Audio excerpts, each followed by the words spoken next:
Hi folks, this is Doron and I'm here to show you the game BRUGES, which is a very interesting game, one of my favorites actually. Just briefly on the theme of the game, as I usually concentrate more on the mechanics, it's basically Belgium in the 15th century where the first stock market opens the door, all of Europe is basically flocking in and trying to influence the local merchants, bureaucrats, nobles, and many others that rule the beautiful city. And basically, whoever gains the most prestige, reputation, and power will win the game, and that reflects basically in points over the scoring track here. So I set it up for 2 players, but this game is from 2 to 4. It takes about 60 minutes to play, age 13 and up. So, as you can see, there's a board here. The board by itself is really act as a scoring mechanic, really, to keep track of everything that happens. You don't really actually play on the board. I've set up the yellow player here, the red player here, and each player has a marker that it's set initially on the number 5 scoring location, not on the 0, because there is a way to lose points in the game, and probably can happen even during the start of the game, which is why you place it at 5 in my opinion. So in this game, what you do, you collect cards and you build homes. You place people in it that have certain abilities that help you score points in return. You also have the ability to build canals that are connected to your location on the board, as well as gain your reputation. And I'll just dive into the mechanic. It will make more sense.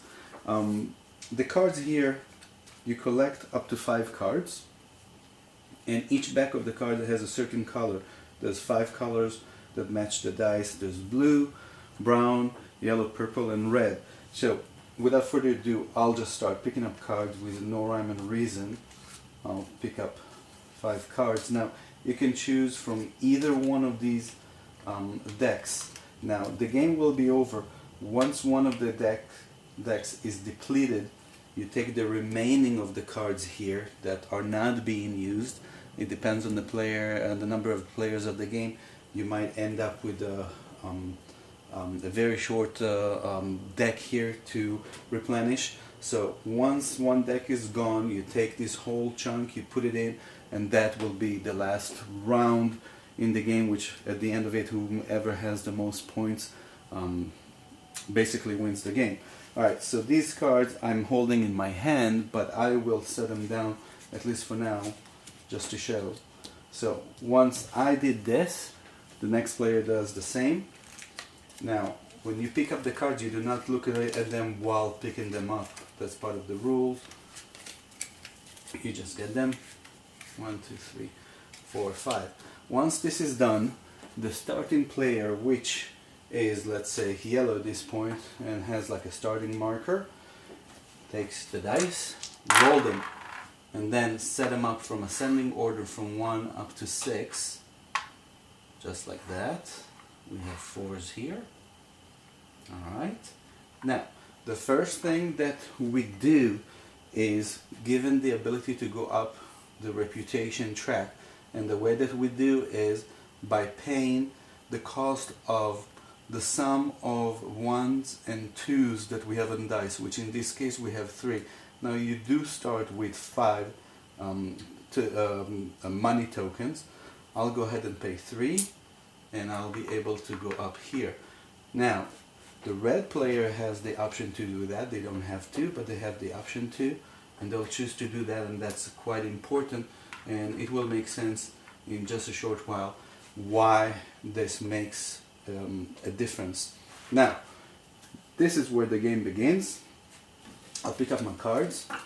I observe the cards, and each card has a certain action that can be taken associated with its color mostly. Let's take a look at one of them. This card is red. Let's focus more. Come on. Okay. It's a pastor. and it has a certain ability here that in this case it says immediately take 1 purple and get 3 victory points or prestige points on the tracks, and this card belongs to the church group. This is important because some cards have an effect on certain groups. Now this card has, once I place it, has the ability that it takes place is shown by an icon, which this icon says once I place it into play, this is where this action takes place, and only once according to that.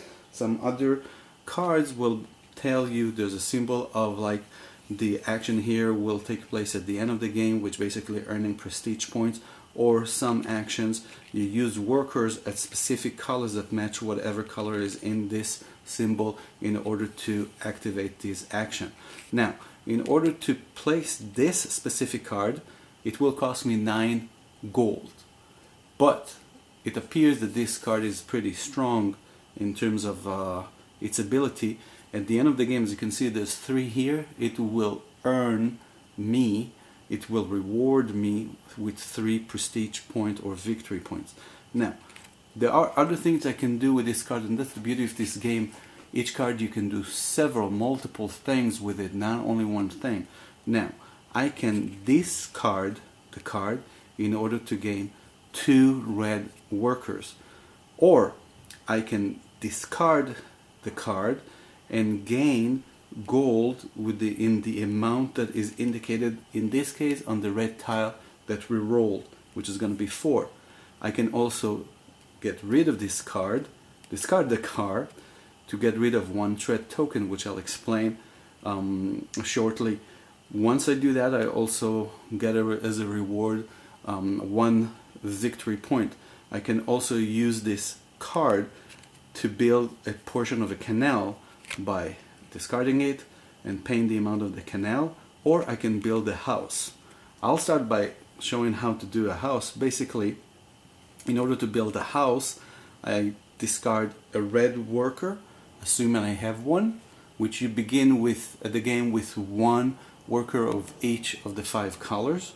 Once I utilize this, I put it down into place, just like that.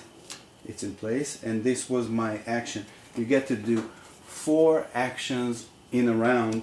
Once the round is over, you start a new one. The starting token moves to the other person. Now this guy has several cards, and what they are gonna do, they are gonna decide and build a canal portion. As you can see here, just again showing the red card here, I have the option to utilize that for building a canal. Now, the key here is that you can build, you have 2 spots for building a canal, and they always have to be adjacent to your token, this side or that side. So on this side, there's a red canal. I can discard a red card and build a canal there. I cannot just like build any color. So I'm going to discard this card. I'm going to pay 1, which that was the cost here, and I'm going to build a canal. That was my action, the red action. Now the yellow person. What I can do now, assuming I have enough money, is put one of these guys into play. Now, in order to put one of them in play, you have to place a house first, and that's what I just did. I cannot just put it down, I have to place a card. The number one thing to remember that the card that you place into action does not have, the color does not have to match the color of the house itself. And in this case, I have here a gatekeeper. It does not cost me anything to put it in play. It doesn't reward me with any points. However, it probably has a certain ability, a one-time ability once I play it, which immediately build a canal token for free. So once I place it down, I do it like that. Then I take a canal and I can put it on either side I want. That was my second action. Now it's this guy's turn. Let's see what can he do. And again, I'm just doing this to show you guys the actions I can do. So I can get basically discard this card, the red one, to simply gain 4 tokens. Alright, and now this guy will build another house. In order, oh, and I apologize, in order to build a house you have to get rid of the worker that matches the color. I did not do it for the red one. I'm getting rid of those guys. Now it's the next person's turn, and he's gonna build a house. Red guy, what is he gonna do? He's gonna get rid of the purple card in order to get 2 purple worker. Now I'm not doing anything strategically here, I'm just showing you, giving you an idea of how the game works. Now let's pretend that the round is over. You'll typically end up with 1 card in your hand at the end of the round. Now, the end of the round goes this way. You compare certain achievements to see who has the most, and it will reward you with points. So first we're going through the reputation track. Whoever has progress in the reputation track basically gets to flip a bonus scoring token, which in this case is this one. The yellow, if it would have been here, I would have split this one. Now once this is flipped, if at any point the red passes me, then the red will also flip it. The yellow does not lose its token. Then it's just a certain mechanic to allow both players or all players in the game earn these points. Also, at the end of this round, or any round, you also compare and see who has the most canal pieces, and in that case you will flip also the canal. And the last thing that you will check is to see who has the most people in play down. So the yellow has the most people in play, he will flip that. So the first round is over. Now the second round begins, and the last thing that I didn't touch is the threats, and I'll get into that in just a moment. But at this point I have a certain idea of what color of cards I might want to collect. For example, certain cards like this one, once I place it down, if I had yellow workers, I can use its ability by placing a worker. Once I place a worker, at the end of the round, that worker is being discarded. You can use a card's ability once per round, no more, no less. Right? So I might think, okay, if I need yellow worker and I think that I like this card and I'd like to put it into play, maybe there are some yellow cards here. Yes, there are yellow cards here. So I can pick up a yellow card, and then I collect more cards here like that, and the other player will go and do the same thing. Now I did it out of order. It's the red player's turn. He would have gone first. Alright, then after that, after they're all picked up cards, we re-roll the cards. I'm going to re-roll because I need a certain result in order to show you the threats. Alright, now, oh, this is quite amazing. I need 6 or 5s. Alright, there you go. I got a 6 and a 5. Once I get 6 or 5s, for any of them, and as many there are, whatever matching the colors, there are threat tokens that match in the cube's colors. So in this case, I have both of the players receive 1 brown and 1 red token. And that's basically a third of a circle, each one. What that means is, if on following rounds, if I end up, for example, with 3 brown tokens of this threat, then disaster will happen to me. And that's why you have the ability of getting rid of cards in order to get rid of tokens. Now, I can tell you that the brown token is basically pest, that once that threat hits, you will have to discard one of your people. That means any one of the people that you have in play, you'll have to discard. You have a red token, which is fire, which you'll have to remove one of your houses or canal tokens. You have a flood that makes you return all of your workers to the supply, which can be pretty problematic. You have the yellow, which is raid, that makes you return all of your guilders to the bank. All of the money that you earn, you'll have to return it. And the last one is intrigue, which is the purple, which causes you to lose 3. Now, one more thing that I did not mention is that once you build 3 pieces of canal, you will get as a reward 3 victory points at the end of the game. Once you complete the whole section,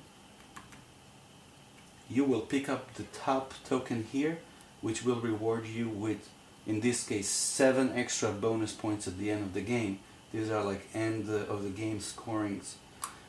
Same here at the reputation. Wherever you are, you'll get as a reward the scoring that is indicated here. Like I mentioned before, some of the people will give you as a reward extra points.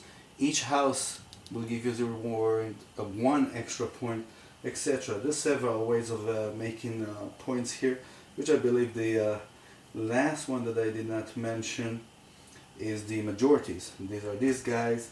I believe I have mentioned that people have also victory points on them.